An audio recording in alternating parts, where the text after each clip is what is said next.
Our story starts, as any story, at the beginning. And the beginning of our story is at no other place than the throne room of a king and queen. For in that throne room a knight rushed forward. The knight began quite the noble speech. "Their Majesty, King and Queen, I announce and welcome a bard and visitor. The bard carries a story all in the village wish to hear, and by your decree, so shall your delightedness' ears enjoy it too." The king, high and mighty upon his throne, gave a quick glance.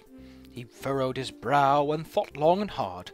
Well, not all that long. He wasn't known for being indecisive. "Very well," he spoke, loudly and proudly. "Let the fellow in." And thus a visitor showed up at the entry hall as the knight left. The visitor was slim and slouched, and marked with many lines. He was quite strange, and held in his arms a scroll. He didn't appear quite strong, smart, or fast, but something about him was just interesting. He spoke with a timid and refrained voice. "Hello, Majesty, King and Queen. I bring a tale." The king was interested. "A tale?" he said. "Is that so?" "What sort of tale?" he inquired, his eyebrows moving ever more. The bard looked at a scroll and quickly pulled down a few small sections.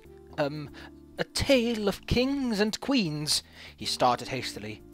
"Of course, and, He quickly pulled more of the scroll down, hoping to find a reasonable answer that would satisfy such nobility.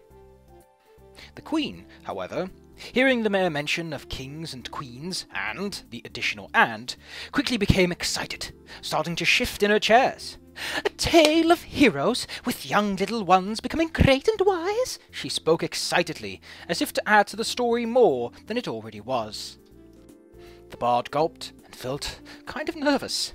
He saw upon a scroll many words, and while he did know the story by head, it was kind of hard to recall it on the spot, especially with such an excitable, and another very angry, individual staring right at him. Yes, of course, a messenger from above," he started, quite quickly, with his tongue flapping like a fish on land. Messenger from above, falling into the, below, the underground, yes. He carried a message of, peace, and love, and..." The queen, excited as she was, interrupted him, quite rudely so.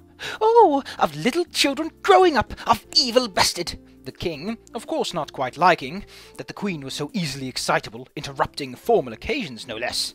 "Oh, calm down, please. A mild manner's to be held in front of peasants," he insisted, with cruel tone as much as kindness. "Well, hardly," she said. "If a child of my land comes to elate me with a gift, why should I not reward it with a smile?" The king, of course, agreed. He was always kind of easy-going when it came to her more rational side. "Either way, I'm not one for simple goody-two-shoes stories that end in a way so detestable I might as well open any book in the library," he said, clearly demanding more. The bard was visibly shaking on his legs. He wasn't very comfortable seeing such, well, proud people judge him in such fashion. There's hardships. Many hardships, of course.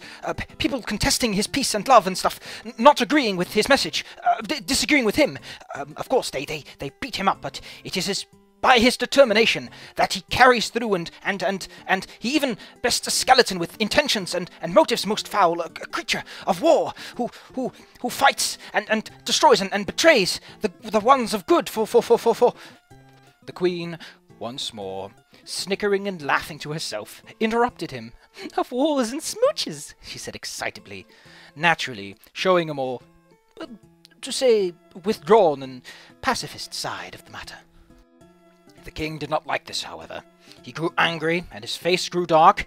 He didn't come here to have his wife strewn about all kinds of comments. He came to hear a story that attracted the village, a story that a king needs to hear if all of the peasantry would know it.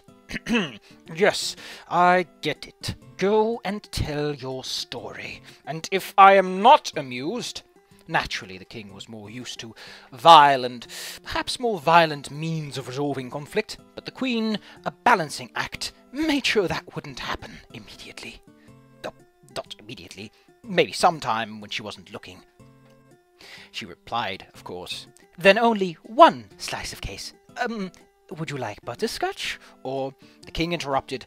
He smashed his hand against the throne, and of course no carpenter would love to hear that creaking piece of wood. "Begin!" he spoke loudly.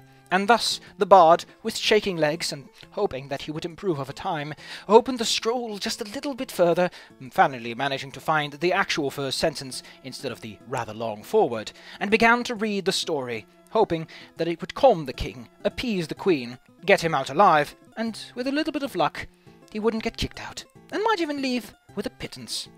If he was lucky. Who knows? And so, our story begins as well, as we listen to the bard explain the story written on the scroll. Who knows where he finds it, how true it might be? Could it be history written? Or something else, perhaps? Perhaps we will learn as we listen to the tale, and the many, well, let's just say, interesting events that happened along the way.